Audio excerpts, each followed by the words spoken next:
Tem um sentimento que quase todo mundo já sentiu, mas poucas pessoas conseguem admitir. Porque sentir tristeza não é vergonhoso, sentir medo também não. Até a raiva costuma ter uma justificativa. A inveja, não. Dizer eu senti inveja parece uma confissão de caráter, como se isso transformasse você em uma pessoa ruim. Então a maioria de nós aprende cedo a esconder esse sentimento, a dar outro nome para ele. Diz que é indignação, que é senso crítico, que só tá sendo honesto, mas a inveja continua ali. A palavra inveja vem do latim invidia, que significa algo como olhar com malícia. Desde muito tempo, ela é vista como um dos sentimentos mais difíceis de admitir. Dante, em Divina Comédia, imaginou os invejosos com os olhos costurados, incapazes de olhar para a felicidade dos outros sem sofrer. Mas foi Aristóteles quem deu uma definição que continua atual até hoje. Para ele, inveja é a dor que sentimos diante da boa sorte de alguém que possui aquilo que acreditamos que também deveríamos ter. E existe um detalhe importante nessa definição. A inveja quase nunca escolhe alguém muito distante de você. Você dificilmente sente inveja de um bilionário, de uma estrela de Hollywood ou até mesmo de uma formiga, porque eles vivem uma realidade tão diferente que a comparação nem acontece. A inveja aparece quando a distância parece pequena. É um colega que recebeu uma promoção, é um amigo que finalmente tirou do papel aquele projeto que vocês falavam o tempo todo. É o irmão mais novo que parece ter organizado a vida antes de você, e é alguém da mesma profissão, da mesma idade, com uma trajetória parecida, que de repente alcança algo que você também sonhava. E a pergunta escondida por trás da inveja quase nunca é por que ele? E sim, por que não eu? E é justamente aí que entra Nietzsche. Ele dizia que o problema não era sentir inveja. O problema começa quando esse sentimento não encontra uma saída. Quando você não transforma essa dor em movimento. Daí ela se transforma em um ressentimento. E o ressentimento muda completamente a forma como você enxerga o mundo.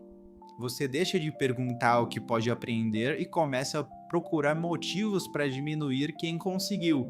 E aí você solta frases como aquela pessoa só teve sorte, ela conhecia as pessoas certas, nem é tudo isso. Bom, essas frases podem até ser verdade em alguns casos, como por exemplo quando a pessoa é de fato privilegiada, mas muitas vezes elas servem para proteger algo muito mais difícil de encarar, que é a sensação de que o sucesso do outro escancarou uma frustração que já era sua. Por isso a inveja costuma vir disfarçada. Ela aparece como crítica excessiva, desconfiança, como um incômodo que você nem consegue explicar direito. Enquanto ela não recebe o nome certo, ela continua agindo escondida. Mas existe um outro caminho, tá? Os gregos faziam uma distinção interessante entre inveja e emulação. Os dois sentimentos começam praticamente iguais. Você vê alguém conquistar algo que também deseja e sente aquela pontada. A diferença aparece no que acontece depois. Na inveja, o foco continua preso ali na pessoa. Você gostaria que ela tivesse menos. Já na emulação, o foco volta para você. A pergunta deixa de ser por que ela conseguiu e passa a ser o que ela fez que eu ainda não fiz. É exatamente a mesma dor, mas uma paralisa e a outra aponta uma direção. E talvez seja por isso que a inveja incomode tanto, porque ela revela desejos que muitas vezes nem nós mesmos tivemos coragem de admitir. Ela mostra o que realmente importa para você, não aquilo que você diz querer, aquilo que dói ver outra pessoa conquistando. Existe uma história que resume isso muito bem. Salieri era um compositor respeitado, talentoso, admirado, até conhecer o Mozart. O problema nunca foi o Mozart, foi perceber que existia alguém que representava tudo aquilo que ele sonhava ser. E em vez de usar essa dor para crescer, Salieri deixou que ela se transformasse em ressentimento. Daí o Mozart virou o alvo, quando na verdade a luta sempre foi contra a própria frustração. Talvez essa seja a parte mais difícil de aceitar sobre a inveja. Ela não fala tanto sobre a outra pessoa, ela fala sobre você, sobre os lugares que você sente que ficou para trás, sobre os sonhos que ainda não teve coragem de perseguir, sobre aquilo que continua esperando acontecer enquanto vê outras pessoas caminhando na direção que você gostaria de seguir.